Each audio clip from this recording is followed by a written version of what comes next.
नमस्कार, मी प्रतिभा आणि माझ्या चॅनलमध्ये तुम्हा सगळ्यांचं खूप खूप स्वागत आहे।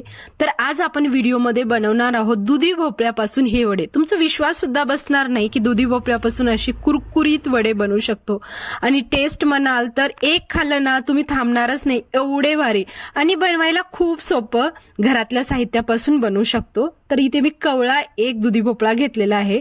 कवळा घ्या जेणेकरून आपल्याला खिसताना चांगलं म्हणजे असं बिया येणार नाहीत। आता स्वच्छ धुवून वरची साल काढून आपल्याला खिसून घ्यायचं आहे। करेक्ट प्रमाण सांगते जेणेकरून तुमचे वडे बिलकुल फसणार नाहीत, बिघडणार नाहीत आणि ज्यांना स्वयंपाक येणार नाही ते सुद्धा आरामात बनवतील। इतक्या सोप्या पद्धतीने मी सांगणार आहे, व्हिडिओ शेवटपर्यंत बघा।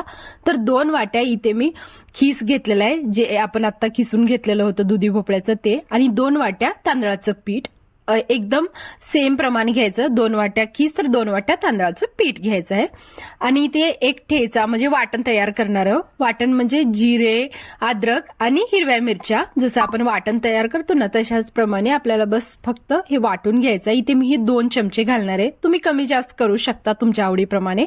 त्याचबरोबर चवीपुरतं मीठ घालायचं, चिरून घेतलेला कढीपत्ता घालायचा इथं अर्धी वाटी तसं घाला, आणि कोथिंबीर अर्धी वाटी बारीक चिरून घेतलेली, 1 वाटी पूर्ण कांदा, आणि त्याचबरोबर शेंगदाणे भाजून वरची साल काढलेली, तीळ घातलेला आहे 2 चमचा, आणि अगोदरच अर्धा तास अगोदर मी हरभऱ्याची डाळ भिजू घातलेली होती ते घालायचं। अगोदर करायच्या अगोदर आपल्याला साईडला हरभऱ्याची डाळ भिजू घालायचं, नंतर हे सगळं खिसून वगैरे घेऊ शकता। आता कांद्याचं आणि दुधी भोपळ्याचं पाणी असल्यामुळे ह्याच्यामध्ये जास्त पाणी अगोदर घालायचं नाही, पूर्ण असं चांगलं मिक्स करून घ्यायचं, अगोदर मळून घ्यायचं। मग फक्त याला सांगते मी 2 चमचे पाणी लागेल, 2 चमचे पाणी बस होऊन जाते।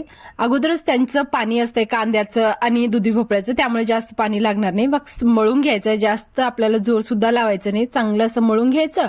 आता बस एवढंच, एक गोळा करून घ्यायचं। तुमच्याकडे असेल तर बटर पेपर किंवा नसेल तर असे ट्रान्सपरंट पेपरवर थोडंसं तेल लावायचं आणि पातळ असं जसं आपण थालीपीठ बनवतो ना त्याप्रमाणे बनवायचं आणि असं एक वड्याचं शेप द्यायचं ह्याला। बस इतकंच, तुम्ही एकच वेळेस 5-6 बनवू शकता। तुमची कढई किती मोठी आहे त्यावर डिपेंड आहे।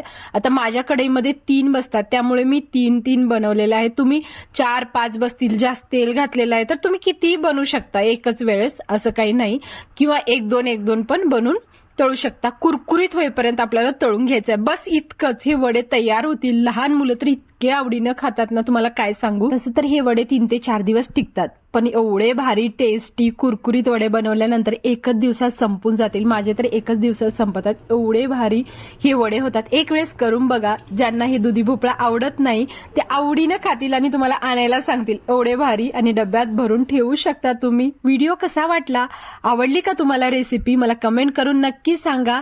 चॅनलवर नवीन असाल तर सबस्क्राईब करायला अजिबात